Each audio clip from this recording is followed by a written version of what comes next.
নমস্কার, আমি সুদীপা চ্যাটার্জি। সকলকে জানাই শুভ অক্ষয় তৃতীয়ার অনেক প্রীতি, শুভেচ্ছা, অভিনন্দন ও ভালোবাসা।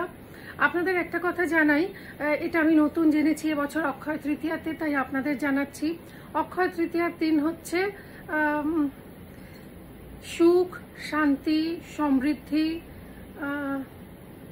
এই সমস্ত কিছু অক্ষয় হওয়ার দিন, অক্ষয় কামনার দিন। এই দিন মা লক্ষ্মী আপনার উপর কৃপা বর্ষণ করেন।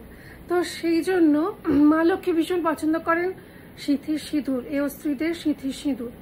অনেকেই স্টাইল করে আমরা ত্রিকোণা সিঁদুর পরবেন না। অনেকে সিঁথির সিঁদুর এরমভাবে পরি বা ওপর থেকে নিচের দিকে নামিয়ে পরি, এরমভাবে পরবেন না। সিঁথির সিঁদুর এইভাবে পরবেন না।